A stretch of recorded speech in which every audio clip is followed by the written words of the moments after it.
Cześć, witam Was Energik w kolejnym odcinku Pogadajmy. Jak co roku klasycznie robimy podsumowanie tego, co działo się rok wcześniej, czyli w 2023.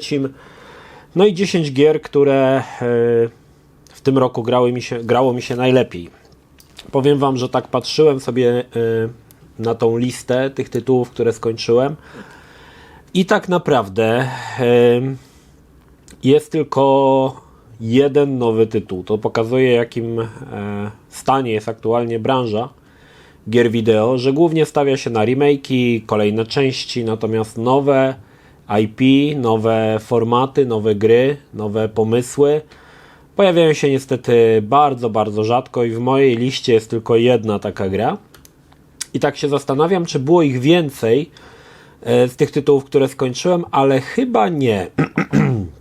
Było jedno tylko, znaczy też ja we wszystkie tytuły nie grałem, tak? Także tutaj też trzeba sobie to zrobić, ale w mojej liście tylko jeden tytuł z tych nowych tytułów z tego roku, znaczy z poprzedniego, z 2023 roku była tylko jedna gra, która była nowym IP.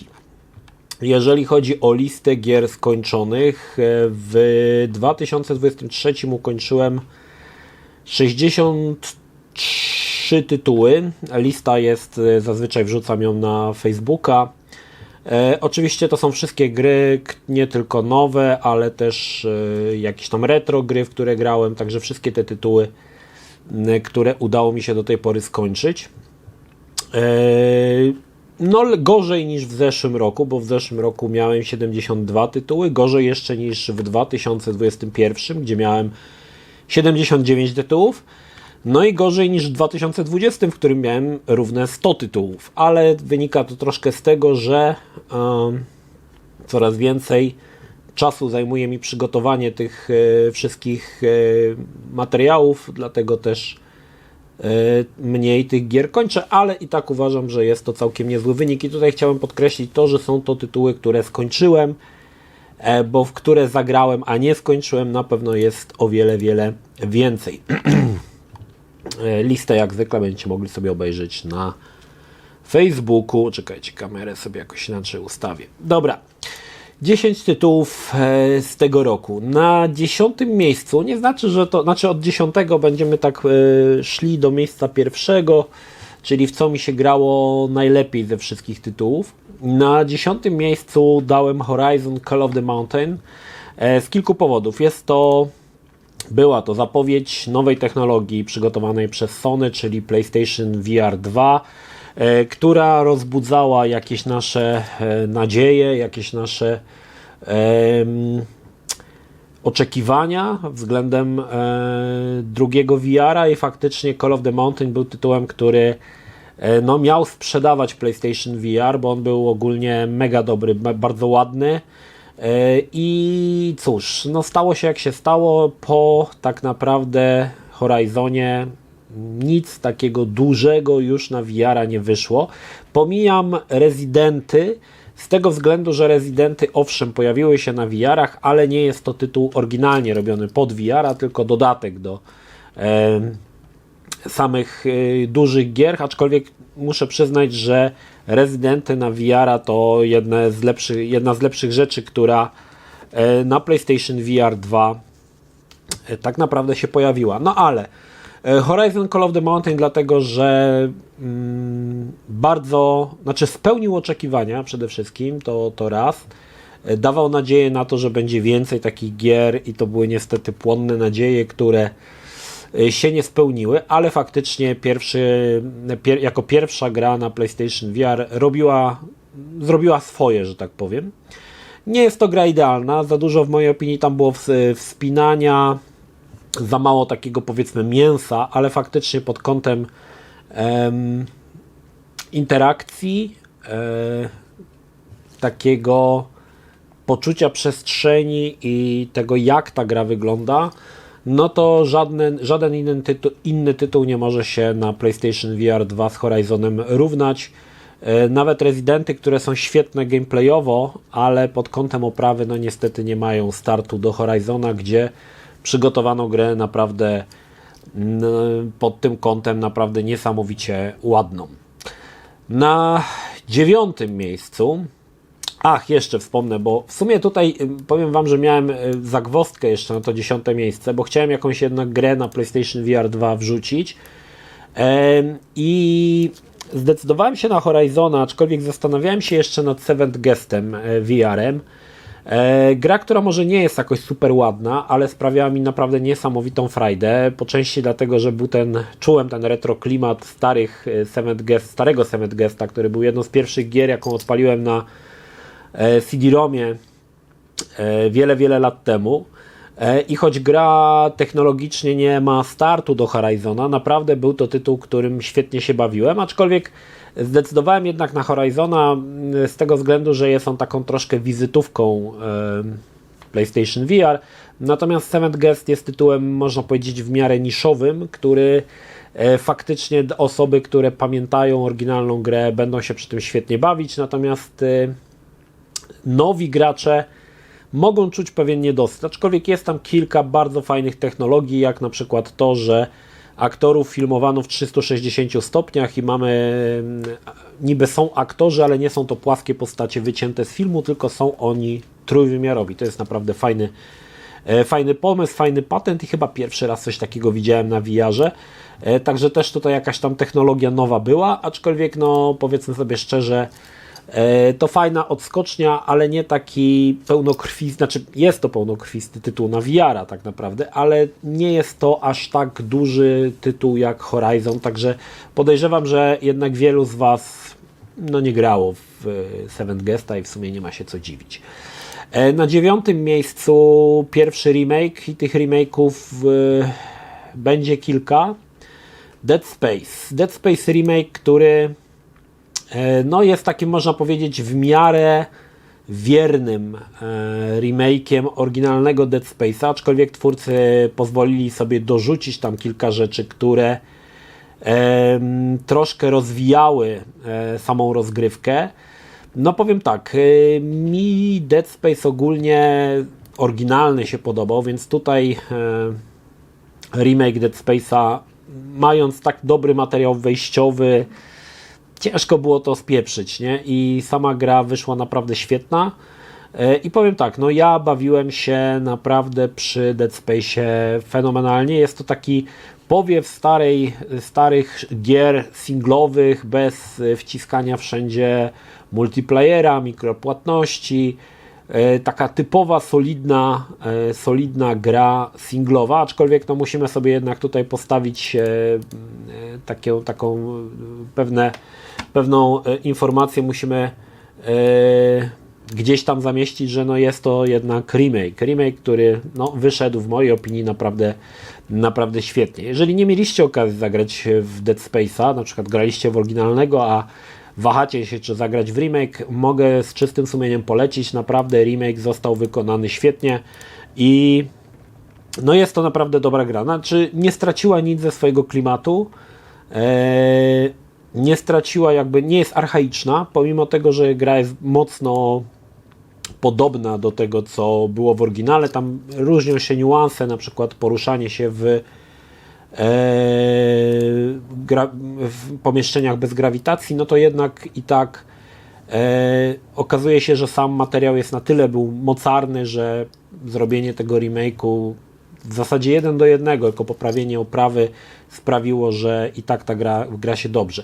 Jestem ciekawy, jak to się sprzedało. Nie robiłem researchu, aczkolwiek były takie przesłanki, że jeżeli pierwsza część sprzeda się dobrze, będzie remake Dead Space'a 2, który jest tak naprawdę moim ulubionym Dead Space'em. Pierwszy był takim troszkę był taką grą troszkę jeszcze, można powiedzieć, nie wiem, czy nazwałbym to niskobudżetową, ale jeszcze nie rozwinęła skrzydeł. Dopiero to się stało w drugiej części. I jestem ciekawy, czy bo ogólnie Dead Space był bardzo dobrze przyjęty remake i to widać na Metacriticu, natomiast nie zawsze się to przekłada na wysoką sprzedaż. Jestem ciekawy, czy twórcy zdecydują się na zremakeowanie części drugiej. Bardzo bym chciał, bo druga część jest w mojej opinii najlepszym Dead Space'em, aczkolwiek pierwsza ma bardzo fajny, duszny klimat. Więc jeżeli nie graliście w przygody Isaaca Clarke'a na Ishimurze, zdecydowanie tytuł wart polecenia. Natomiast jedną z chyba z kontrowersyjnych zmian była zmiana aparycji Izaaka, który tutaj wygląda tak dziwnie.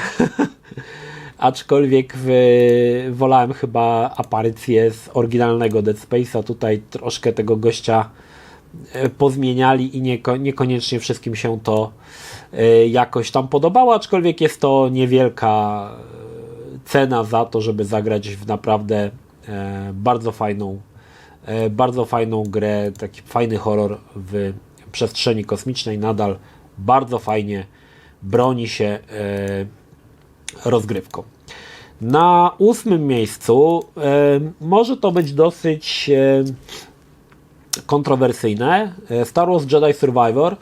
Jako wielki fan Gwiezdnych Wojen, klasycznych Gwiezdnych Wojen, Survivor jest tak naprawdę tym, czym był Jedi Order, tylko w większej skali.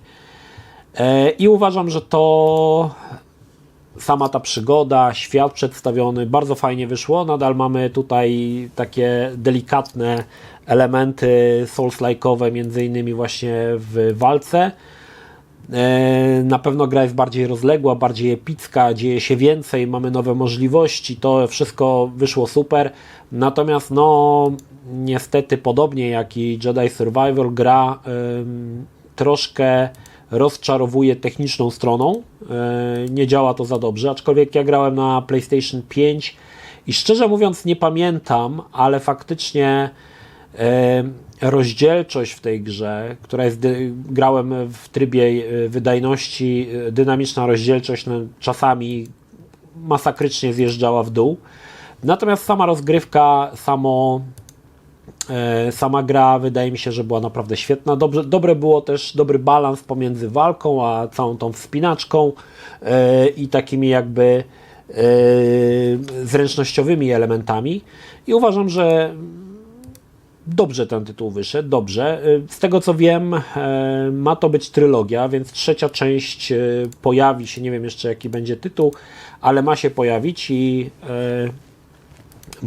ma jeszcze być trójeczka, natomiast na pewno gra zawodzi mocno pod kątem technicznym, bo tutaj właśnie sobie odpaliłem fragment, kiedy zrobiłem testy na płynność i mamy 44-48 klatek na sekundę średnio. No to nie jest niestety prędkość, którą chcielibyśmy zobaczyć na konsolach aktualnej generacji, które podobno są super mocarne, a jednak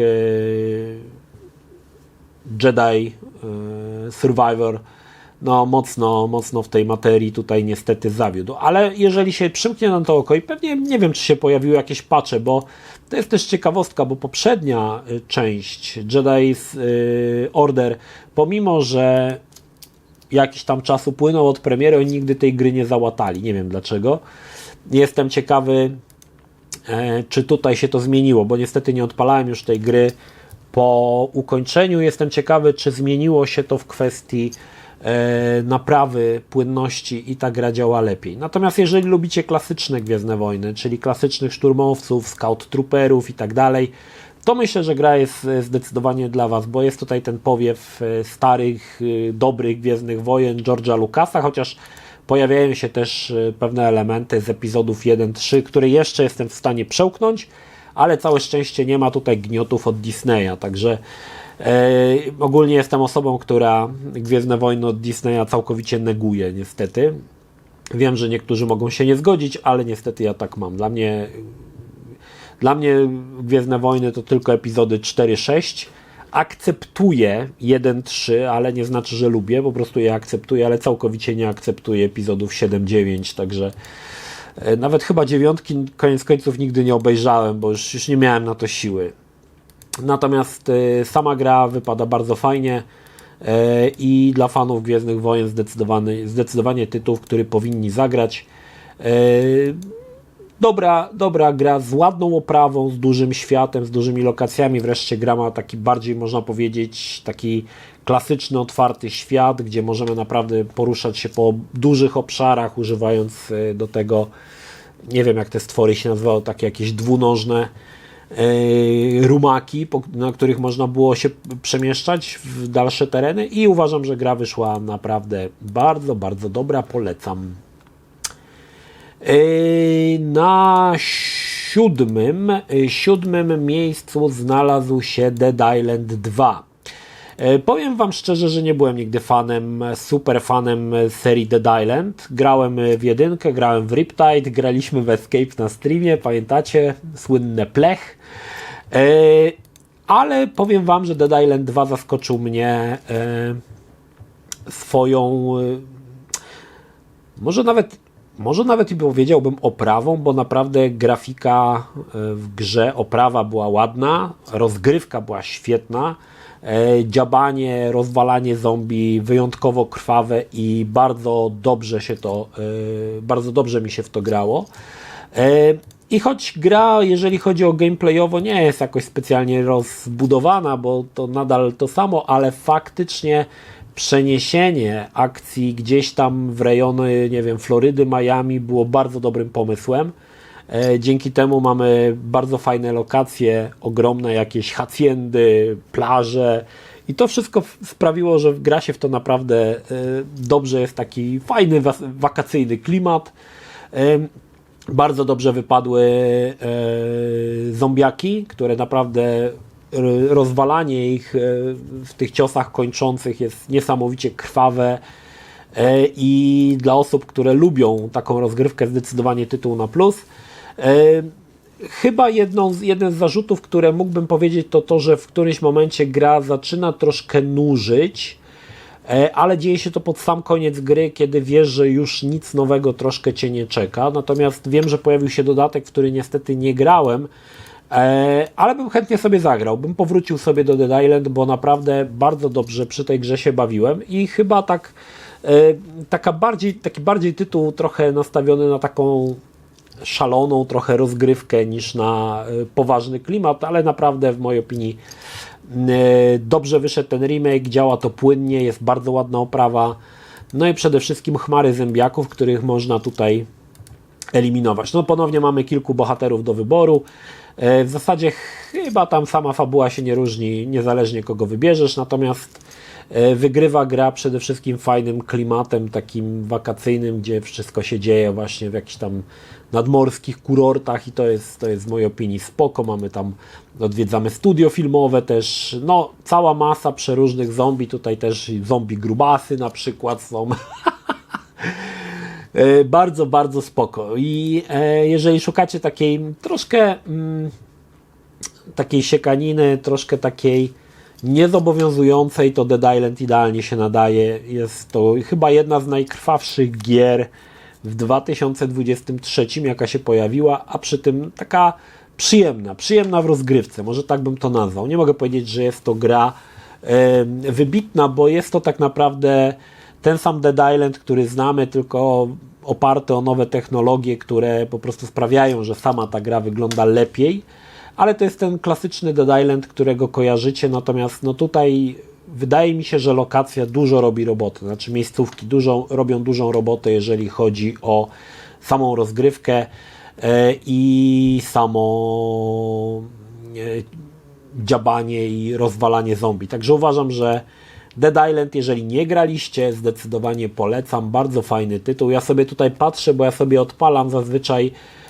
moje recenzje, żeby sobie po troszku przypomnieć. Kolejne miejsce, 6.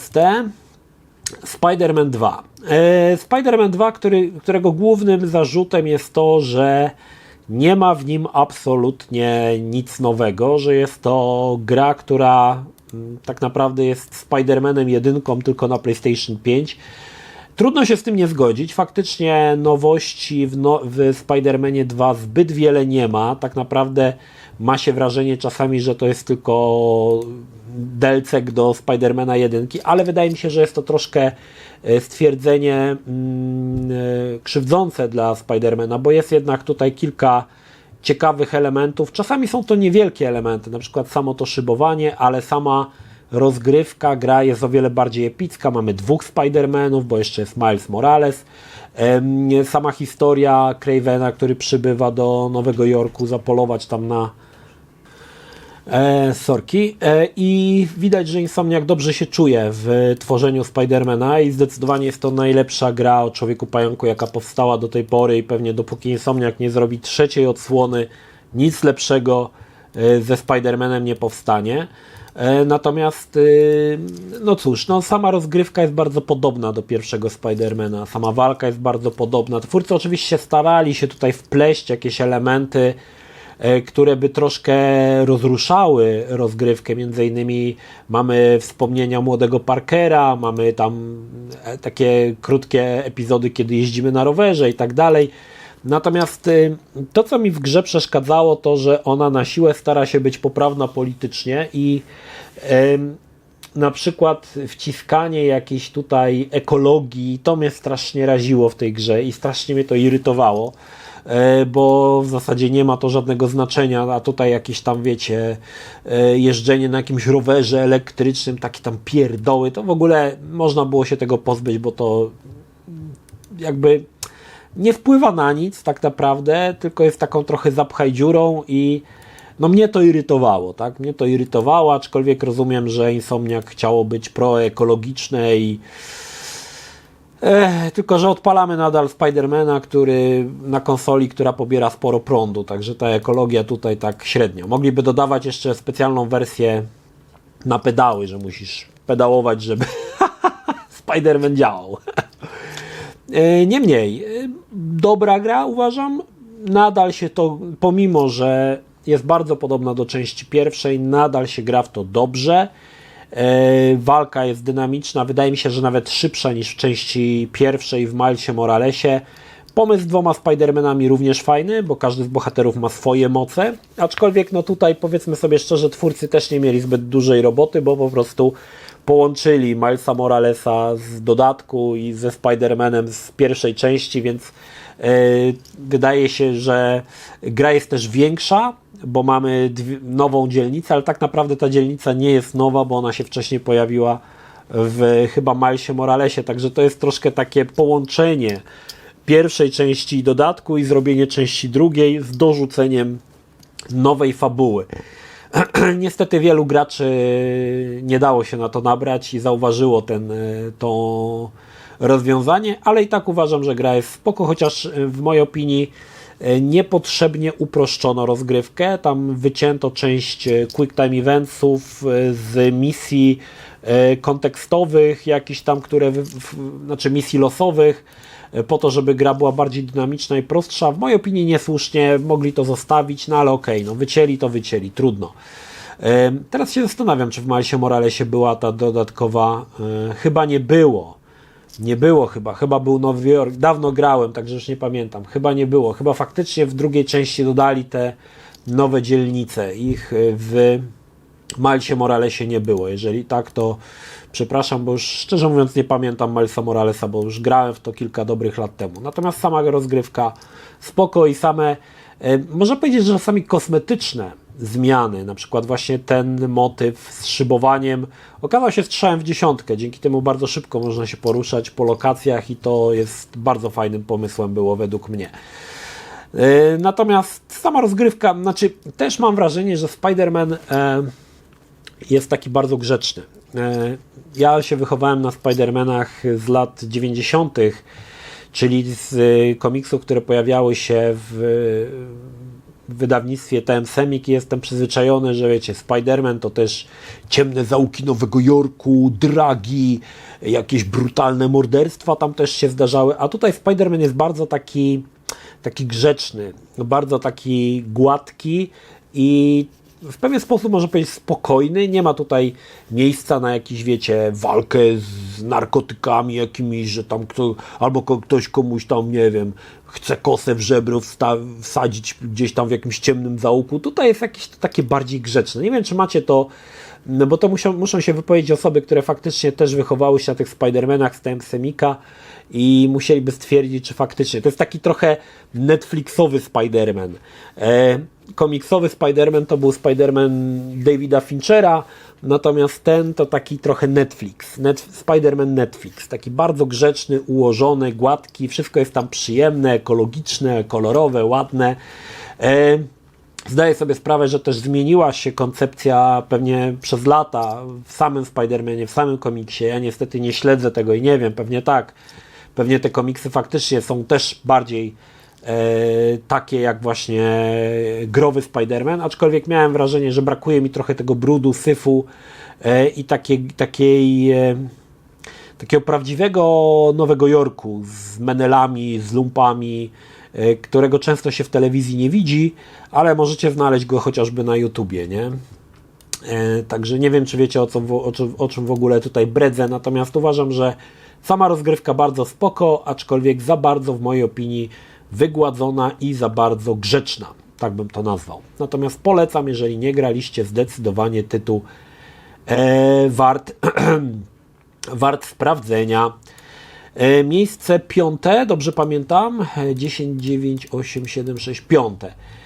I jedyna nowa gra w tym zestawieniu, jedyne nowe IP, czyli Hogwarts Legacy.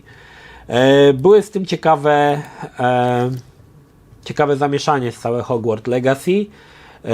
Próbowano bojkotować, bo J.K. Rowling coś tam powiedziała, coś tam napisała. Próbowano bojkotować, zatrzymać i nagle się okazało, że Hogwarts Legacy stało się jeszcze bardziej popularne dzięki temu całemu szumowi i dobrze, bo jest to naprawdę bardzo dobra gra. Jako, że nie jestem jakimś turbofanem Harry'ego Pottera, znaczy lubię filmy, książek nie czytałem, filmy obejrzałem, spoko, podobały mi się. W gry z Harry'ego Pottera tak naprawdę nie grałem do momentu zagrania w Hogwarts Legacy w żaden tytuł z Harry'ego Pottera, zupełnie mnie to nie interesowało. Ale zagrałem i zdecydowanie jest to tytuł, który, no można powiedzieć, że jest w wielu aspektach wręcz wybitną grą, oferującą zupełnie nowe doświadczenie, taką ukłonem w stronę naprawdę fanów Harry'ego Pottera i w mojej opinii to, co udało się osiągnąć, zwłaszcza, że jest to zupełnie nowa gra, robiona przez studio, które wcześniej nie robiło nigdy takich dużych gier i nagle się okazało, że ta gra wyszła niesamowicie dobra, z poszanowaniem dla źródeł filmowych, dla źródeł książkowych i w tytuł naprawdę w mojej opinii absolutnie fantastyczny. I wiadomo, że są osoby, które bojkotowały i stwierdziły, nie zagram i koniec. Spoko. Odmawiasz sobie naprawdę bardzo fajnej rozrywki, która jest no zdecydowanie jednym z bardziej, jeśli nie najświeższym tytułem tego roku, czyli takim nie bazującym na utartych schematach, otwartych światów, ale oferująca no coś nowego, czego jeszcze nie było.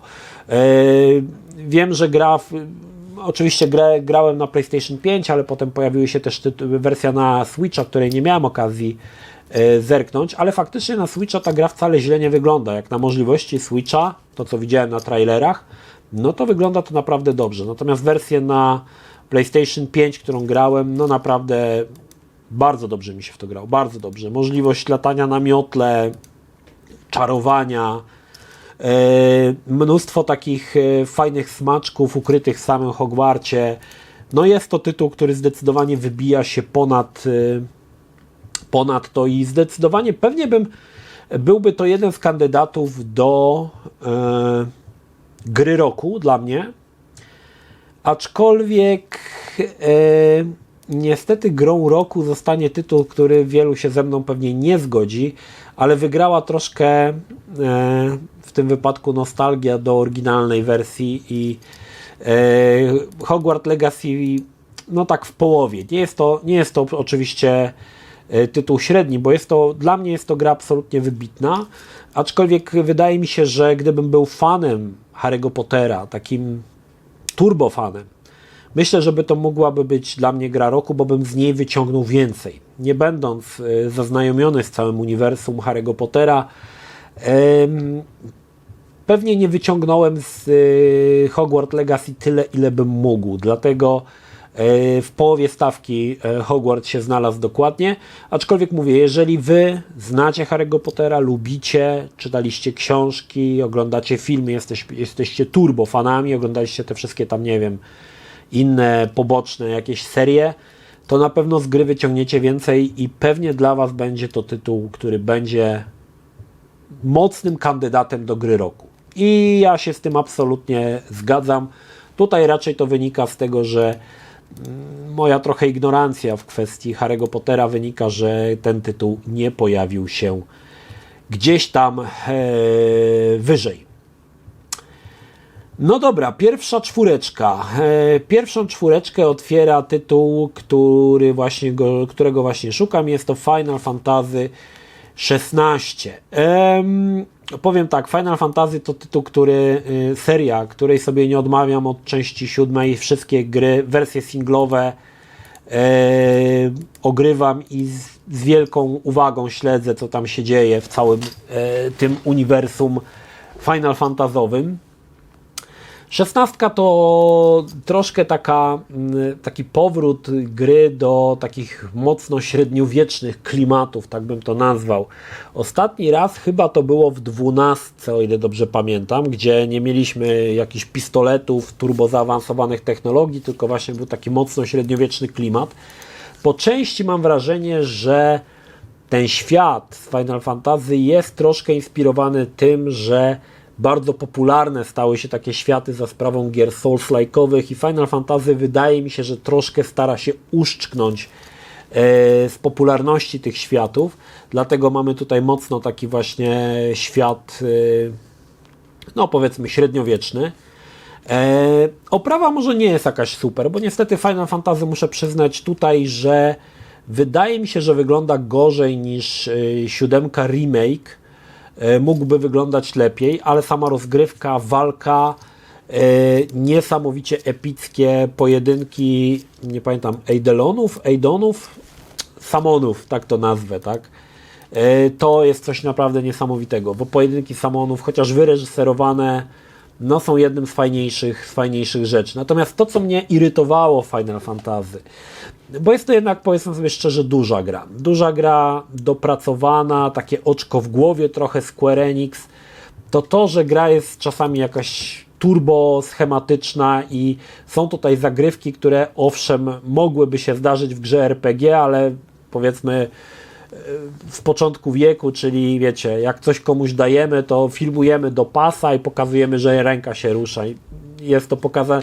Te rozmowy z NPC-ami to mi przypominały takie trochę drewno z gier Bethesdy, a przy Final Fantasy takie rzeczy nie powinny mieć miejsca w mojej opinii. I niestety tutaj tytuł miejscami jest trochę drewniany, szczególnie właśnie przy rozmowach z NPC-ami, no to wychodzi tutaj to drewno, ale gra nadrabia bardzo fajną walką, mnóstwem sekretów do odkrycia oczywiście też i uważam, że tytuł no, ma też jakby taką epicką historię, przygodę, która po prostu nie pozwala się oderwać od niej. Cały czas jesteś ciekawy, co będzie dalej.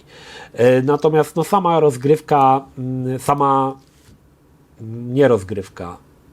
oprawa, wydaje mi się, że można było to zrobić lepiej. Nie wiem, wydaje mi się, że tam większość po prostu zespołów ze Square została oddelegowana do drugiej części remake'u Final Fantasy VII i przez to tutaj czasami gra troszkę straszy drewnem, ale faktycznie jeżeli wchodzi cutscenka reżyserowana, no to nie ma tutaj nic do zarzucenia, bo te cutscenki reżyserowane w czasie rzeczywistym są absolutnie fantastyczne, ale jeżeli chodzi o rozmowy z NPC-ami takimi mniej ważnymi, no to mamy tutaj niezwykłe niestety drewno i same lokacje też by mogły być troszkę bardziej rozleglejsze.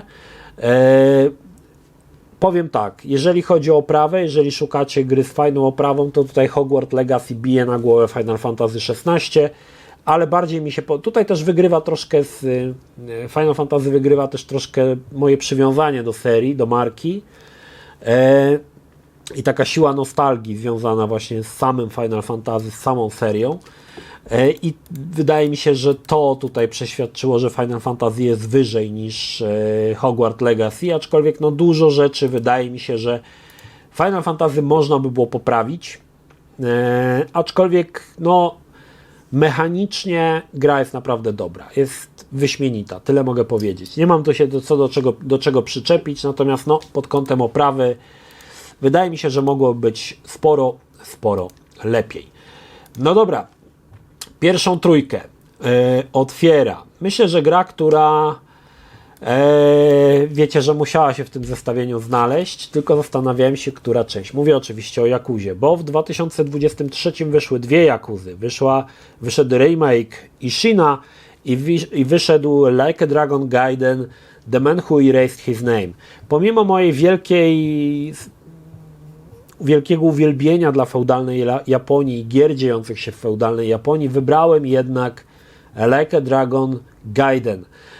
Po części dlatego, że ponownie wygrała moje przywiązanie do Kazumy Kiryu i to, że jest to kolejna odsłona Yakuzy z moim ulubionym bohaterem.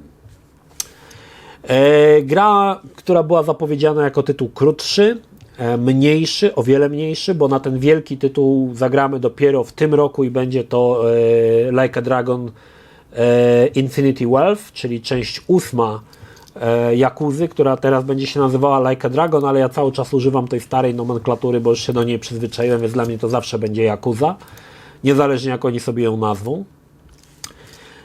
Natomiast historia Kiryu to epicka historia, która ciągnie się od czasu PlayStation 2. I ja śledzę ją, grałem w każdą Yakuzę, śledzę ją z wielką uwagą i jest to jeden z moich ulubionych bohaterów w grach.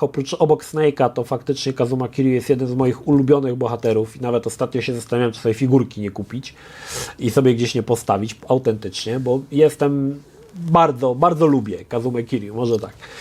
I samą grę, jak wiecie, jestem jednym z orędowników Yakuzy w Polsce, ostatnim, i nadal będę tą grę mocno hypował i promował. Natomiast podoba mi się tutaj usprawnienie rozgrywki. Na przykład walka, która nie ma ekranów ładowania, jakichś napisów, tylko wbiegasz od razu i zaczynasz walkę. No i teraz w tym momencie muszę zmienić niestety baterię. No i musiałem zmienić z kolei baterię, niestety. Jedna bateria w aparacie nie wystarczy, żeby nagrać jeden odcinek Pogadajmy, który trwa ponad godzinę. Ale wracając do Yakuzy. Nadal wydaje mi się, że gra ma swoje problemy i takie naleciałości jeszcze z czasów PlayStation 2, na przykład to, że nie wszystkie dialogi są dubbingowane. Wiele questów jest za bardzo przegadanych i powiem Wam, że grając już w tyle części Yakuzy, nadal te questy potrafią zaskoczyć swoimi pomysłami, aczkolwiek w mojej opinii bardzo często, i to zauważyłem na przestrzeni lat i na przestrzeni kolejnych części, że zamiast akcji, te questy, zamiast jakichś ciekawych akcji starają się to wypełnić rozmowami. I te rozmowy na początku są interesujące i śledzisz i faktycznie te questy są ciekawe, ale w którymś momencie zaczyna już to strasznie irytować, bo kolejny quest to szpalty suchego tekstu, który czytamy. I to zaczyna być w Yakuzie bardzo irytujące i podejrzewam, że w Like a Dragon Gaiden Infinity Wealth to się jeszcze nie zmieni, a może. Natomiast faktycznie gra wymaga, czy też przydałoby się jej kilka zmian w kwestii przygotowania questów. Nie musi być ich miliard, może być ich 3 razy mniej, ale niech będą one dopracowane i niech coś ciekawego się w nich dzieje. Bo wiele niestety z tych questów opiera się na pobiegnij do jednego miejsca, pogadaj kilka minut czytania dialogów, pobiegnij do drugiego miejsca, znowu kilka minut dialogów, walka, koniec questa. I tak wiele niestety questów w Yakuzie się kończy. Ale pomijając ten aspekt, oprawa w Yakuzie, system walki, to nadal jest naprawdę mistrzostwo. Widać, że tutaj Japończycy uczą się z kolei z części na część, dorzucają do tego całą masę przeróżnych zadań pobocznych, czy też nie zadań pobocznych, tylko aktywności pobocznych. Akurat muszę jednak powiedzieć, że ta część Yakuzy nie zachwyca, bo powiedzmy samochodziki na torach są średnio dobre. Wolałem chyba wyścigi dronów z Judgment. Natomiast widać, że ta seria cały czas jakby nie odcina kuponu. Ona stara się cały czas jakoś tam eksperymentować i iść w jakąś nowym kierunku i czymś nowym zaskoczyć. Na przykład to, że Jest to chyba pierwsza gra, w której hostesy to aktorki prawdziwe, a nie wygenerowane w 3D. Same rozgrywki, golf, bilard, one są na tyle dobre, że mogłyby stanowić samodzielną grę. Oczywiście salony arcade, gdzie możemy zagrać w kilka znanych hitów, to też wyszło świetnie. Natomiast sama historia jest przede wszystkim dobra. Jeżeli odrzemy całą grę z tych wszystkich aktywności, z questów pobocznych i zajmiemy się samym głównym trzonem fabularnym, to zdecydowanie tutaj gra jest ciekawa, aczkolwiek widać, że skala rozgrywki jest mniejsza niż to, co mogliśmy zobaczyć w poprzedniej Jakuzie i to, co zobaczymy w kolejnej Jakuzie. Ale to sami twórcy przyznali, że ta Jakuza jest mniejszym tytułem i ona stanowi troszkę tylko łącznik pomiędzy Like a Dragon, czyli częścią 7, a Infinity Wealth. To jest taki troszkę niewielki łącznik, który spaja te dwie części, bo jak wiemy, w Infinity Wealth pojawi się Kazuma Kiryu i pojawi się oczywiście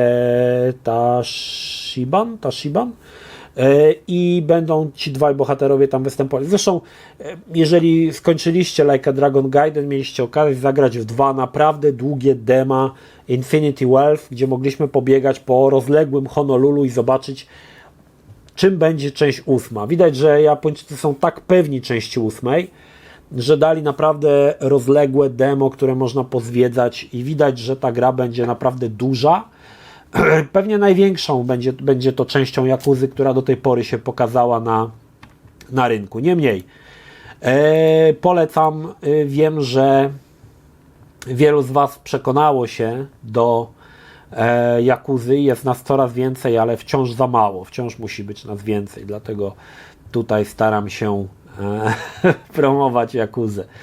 Na drugim miejscu wydaje mi się, że bez niespodzianek Alan Wake 2. Gra, która nie jest może jakoś specjalnie odkrywcza, ale powiedzmy sobie szczerze, pierwszy Alan Wake był grą świetną. Drugi Alan Wake, chociaż to tak naprawdę część druga gry, ale ma kilka elementów, które zdecydowanie zaskoczą niejednego gracza. Natomiast sama jako rozgrywka, jako horror wypada bardzo dobrze. I powiem Wam szczerze, że wolałem chyba grę tą agentką FBI niż samym Alanem Wake'iem, który był zamknięty w tej nie wiem jak to się tam nazywało, otchłań, czy tam nie wiem, gdzie on tam był zamknięty. Wolałem chyba tą rozgrywkę, która dzieje się faktycznie w Bright Falls. Ale to tylko moje takie tutaj spostrzeżenie. Natomiast sama gra potrafi przestraszyć, ma kilka ciekawych elementów, aczkolwiek jest to tytuł, który nie oferuje nic jakiegoś super wybitnie nowatorskiego. Zauważcie, że niewiele tych gier jest tutaj, które oferują jakiś nowatorski element, którego wcześniej nie było. Jest to solidny tytuł, dobrze zrobiony, z fajnie powracającymi aktorami, m.in. Sam Lake, który troszkę wydaje mi się, że tutaj jako agent FBI troszkę powtarza swoją rolę z Maxa Payne'a, ale sama rozgrywka i pomysły twórców, może nie są one oryginalne tak totalnie, ale niektóre poziomy zaskakują bardzo pozytywnie i faktycznie czegoś takiego w grach rzadko się dzisiaj spotyka i to jest według mnie spoko. Natomiast to, co mi się w Alanie Wake'u troszkę mniej chyba podobało, to dość duża powtarzalność. Ten problem cierpiał też pierwszy Alan Wake, gdzie walka była bardzo powtarzalna i nie oferowała za bardzo nic nowego i tutaj jest podobnie.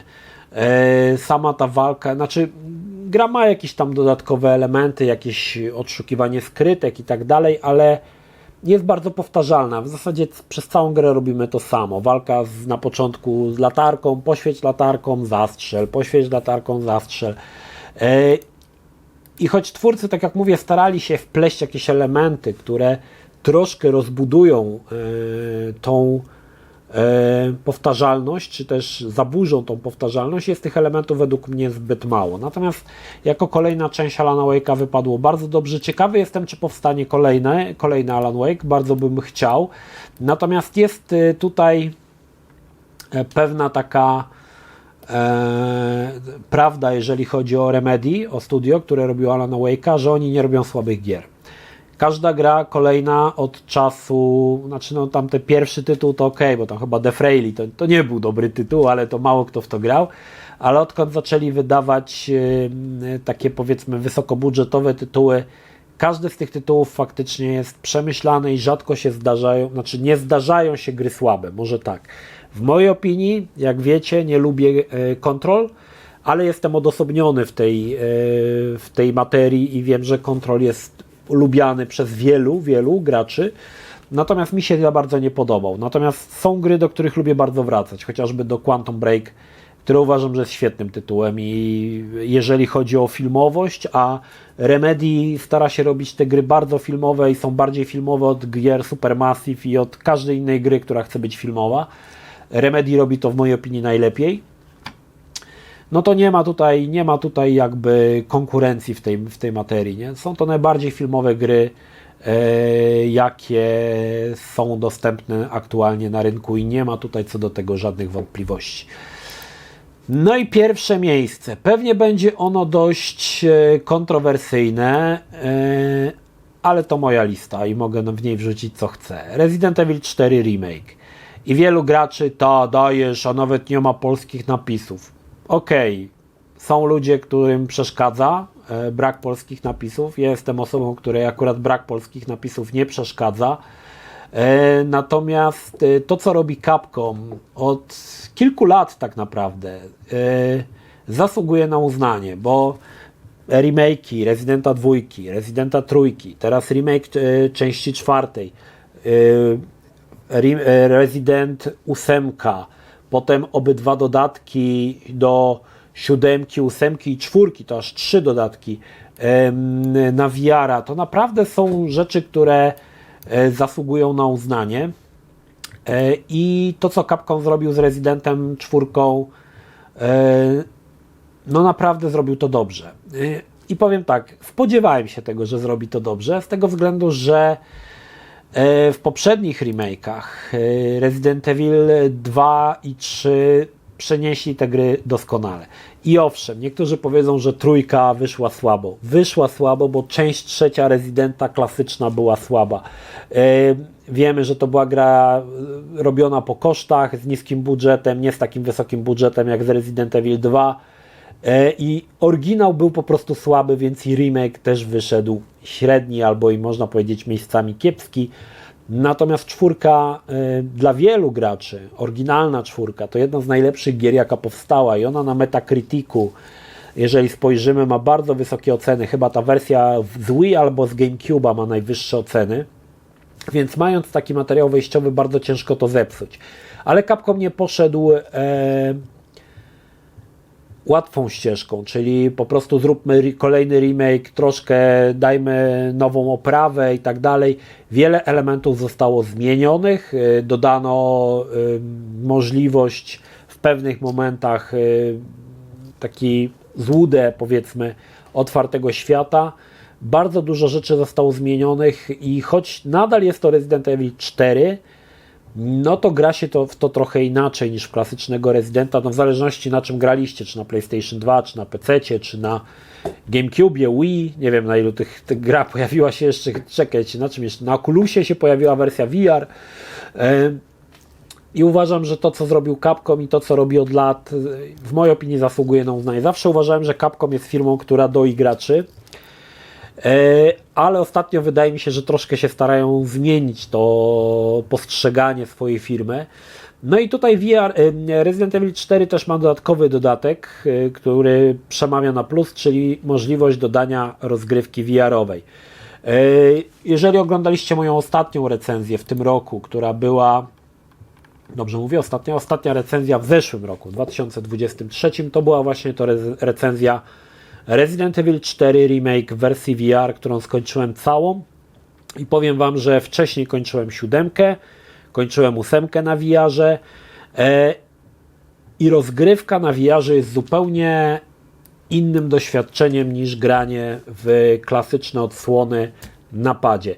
I zasługuje na uznanie też to, że ten dodatek jest darmowy, VR-owy dodatek, a tak naprawdę w wersji VR Resident jest grą, która mogłaby być sprzedawana osobno, bo jest ona tak dobrze zrobiona i dopracowana.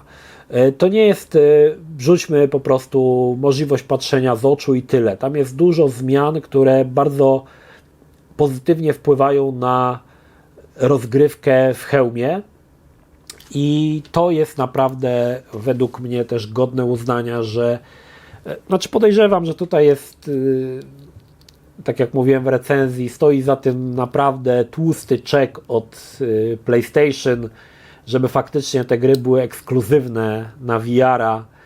Nie wiem, czy czasowo, czy jak to tam się ale że one są darmowe, te dodatki, to naprawdę wpływa bardzo pozytywnie i gdyby nie ten Capcom, to naprawdę PlayStation VR 2 w moim przypadku by był schowany w szafie i się kurzył. A Rezydenty 8 i 4 były powodami, dla których wyciągałem VR i po prostu świetnie się bawiłem i nie żałowałem, że ten VR jest u mnie w domu i że go mam i że go kupiłem i że mogę te gry na tym VR-ze sprawdzić. I to jest, wydaje mi się, taki dodatek, taki element dodatkowy. Ten VR nie powinien być tutaj motywem przewodnim, ale to jest jakby troszkę taka integralna część Residenta 4, że dostajemy go po prostu za darmo. No i też nie można tutaj jakby odrzucić tej prawdy, że on jest za darmo i że dostajemy, no bo i tak, dostajemy. Natomiast jeżeli nie macie VR-a, sama rozgrywka w 4, świetna, bardzo dobrze mi się grało, jako fan, nie psychofan, ale fan Residentów, też uważam, że 4 byłaby gdzieś na górze mojej listy ulubionych Residentów, chociaż nie na pierwszym miejscu, bo powiem Wam, że 8 mi się chyba najbardziej podobała ze wszystkich Residentów. Niepopularna opinia, ale uważam, że przejście w jakiś taki baśniowy świat i zrezygnowanie z wyświechtanych zombie było dobrym pomysłem i wydaje mi się, że tu Capcom zrobił dużo dobrego. Ciekawe, co będzie dalej. Kolejną częścią niektórzy mówią, że będzie Code Veronica i powiem Wam tak, kończyłem Code Veronica w zeszłym roku chyba i powiem Wam, że no nie jest to dobry Resident. Wiem, że wielu z Was patrzy przez pryzmat nostalgii, że to był fajnie, że to fajnie się grało na Dreamcastie czy na PlayStation 2, czy tam Veronica X, no to już jak zależnie od tego, na jakiej platformie graliście. Ale ograłem ten tytuł w zeszłym roku i stwierdzam, że ten Resident, jeżeli pojawi się remake, to będzie troszkę jak z Residentem 3. Nie będzie to dobry Resident, bo sam materiał wejściowy nie jest najlepszy. I myślę, że Capcom jest świadom tego, że Code Veronica nie był najlepszą odsłoną. Zauważcie, że bardzo rzadko pojawiają się remake'i, a nawet jeżeli pojawiają się remake'i, to zawsze one są tylko w edycji cyfrowej. Na PlayStation 4 wydano w pudełku 4, 5, 6 Residenty wznowione, czyli porty, a Code Veronica był tylko w wersji cyfrowej. Podobnie zresztą chyba było na PlayStation 3. I myślę, że oni wiedzą doskonale, że Code Veronica nie jest dobrym Residentem do zrobienia remake'u, bo jeżeli będą chcieli zrobić to 1:1, czyli troszkę jak Resident Evil 3, no to nie wyjdzie z tego nic dobrego. I wiem, że wielu z Was mówi, co ty mówisz, to najlepszy Resident. Ale jeżeli graliście w niego 15 lat temu, to proponuję go sobie teraz odświeżyć i na trzeźwo i na świeżo spojrzeć i zobaczycie, że ten Resident wcale zbyt dobry nie był. Jeżeli jesteście zainteresowani mojej opinii, w to było grane, pojawił się Code Veronica, nie pamiętam, chyba w zeszłym roku albo 2 lata temu ogrywałem i pamiętam, że umęczyłem się przy tej grze. Umęczyłem się przy tej grze i uważam, że nie wiem, czy mogę mówić, że jest to klasyczny Resident, bo nie jest, bo to był pierwszy Resident, który wykorzystywał oprawę w pełni 3D, więc był jakby Residentem nowej generacji. ale odstawał mocno od tych klasycznych Residentów 1, 2, 3, no i oczywiście od 4 to tutaj nie ma co porównywać. Także jest to takie trochę, wydaje mi się, niechciane dziecko Capcomu, z którym Capcom nie do końca wie, co zrobić. Najchętniej wydaje mi się, że oni by nie robili remake'u, ale z drugiej strony jest teraz troszkę taka, pogadajmy sobie chwilę o tym Capcomie, jest tutaj troszkę taka sytuacja patowa. Niektórzy mówili, że już Resident 4 nie potrzebuje remake'u, ale faktycznie udało się zrobić tutaj coś, co wygląda bardzo dobrze, jest odświeżone, jest spoko. Natomiast kolejny Resident, który mógłby być odświeżony, czyli 5, no on się tak bardzo nie zestarzał. Znaczy, no to już był Resident, który pojawił się na PlayStation 3 i potem port się pojawił na PlayStation 4 i on nadal dobrze wygląda i gdyby zrobiono ponownie remake, nie wiem, czy różnica by była aż tak duża, jak w przypadku tych wcześniejszych Residentów. Capcom ma jeszcze jednego asa w rękawie i dziwię się, że jeszcze go nie wykorzystał, czyli zrobienie remake'ów w stylu Residenta 2 i 3, ale 1.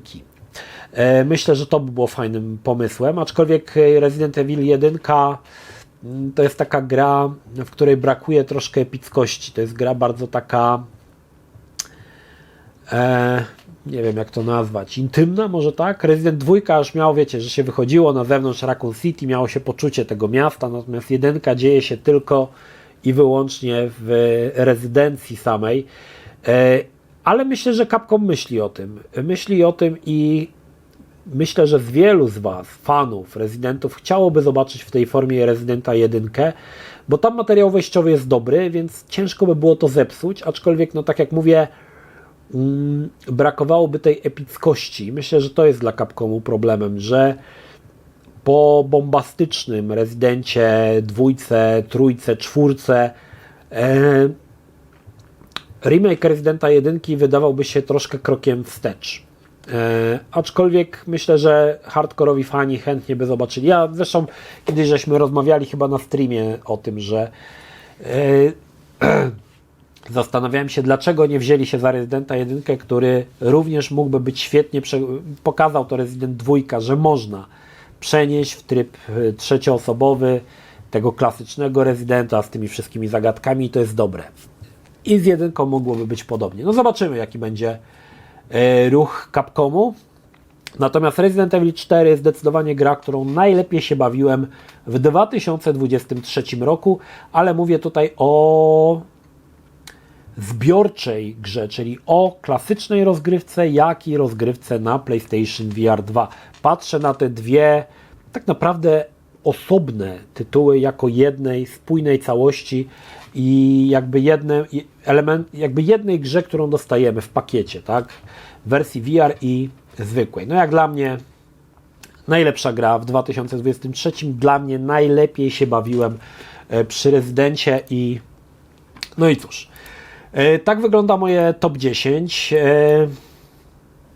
gier na rok 2023. Zdaję sobie sprawę, że niewielu się z tą listą zgodzi i wiele osób wstawi inne tytuły. Dajcie znać, jakie są Wasze 3 najlepsze gry w 2023. Patrząc na ten rok, nie był to zły rok.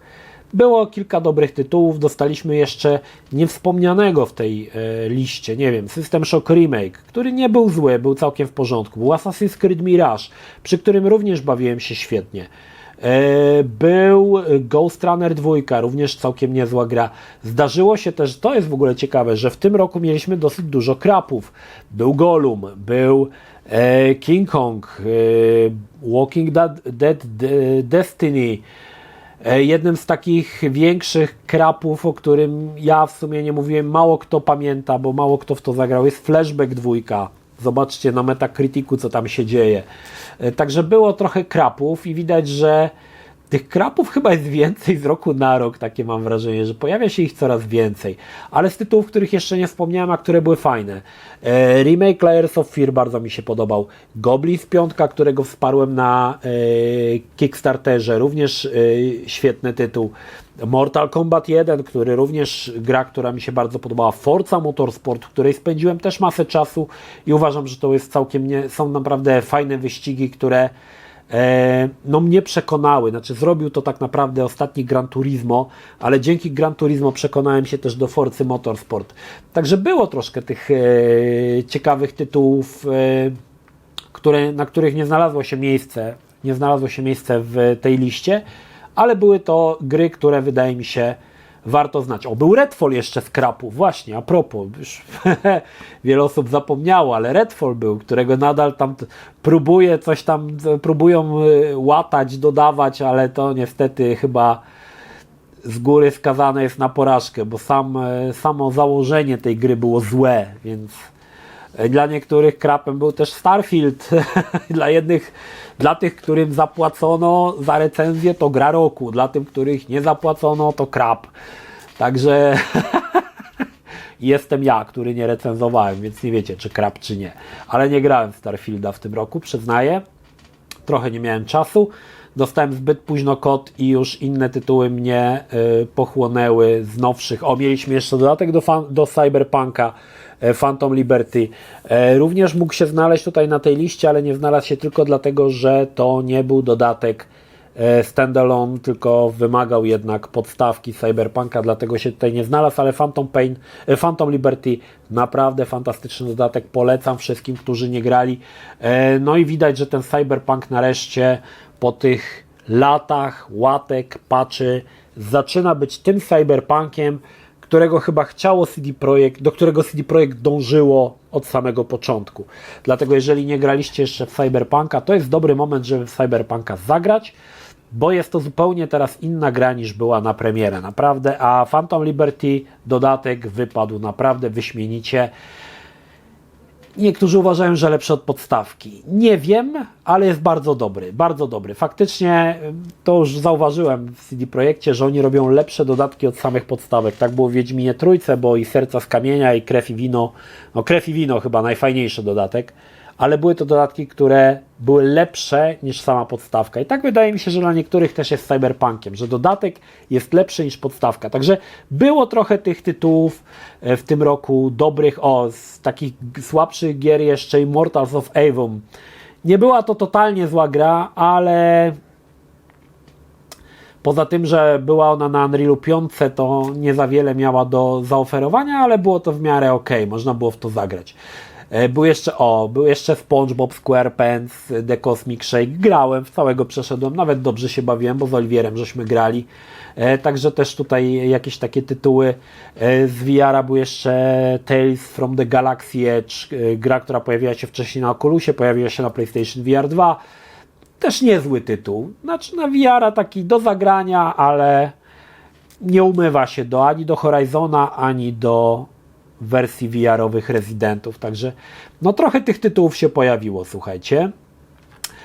Rok 2024 zapowiada się ciekawie. Wiele premier, które miało być w zeszłym roku, zostało przeniesionych na ten rok. Zobaczymy, czy będzie intensywnie.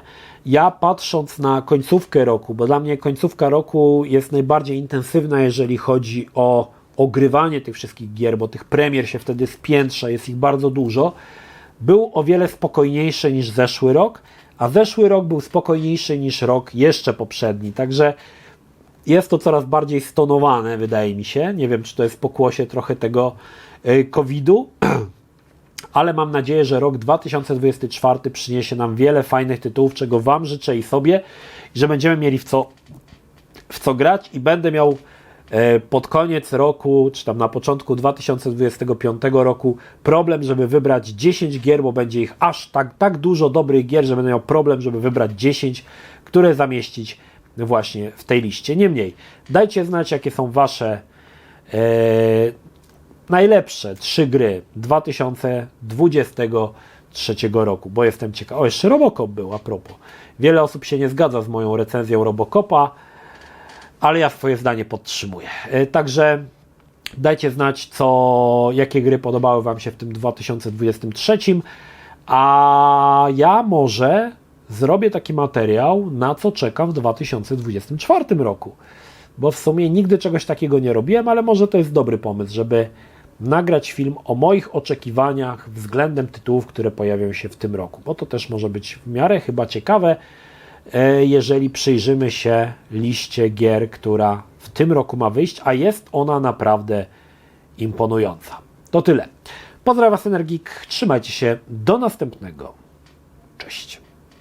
Jeśli film Ci się podobał, zachęcam do subskrypcji lub wsparcia mojego kanału na portalu patronite.pl. Film o podobnej tematyce znajdziesz tutaj, natomiast z drugiej strony znajdziesz film wygenerowany przez platformę YouTube. Zachęcam również do odwiedzenia moich social mediów, grupy Energikowcy na Facebooku oraz serwera Discord. Linki jak zwykle w opisie.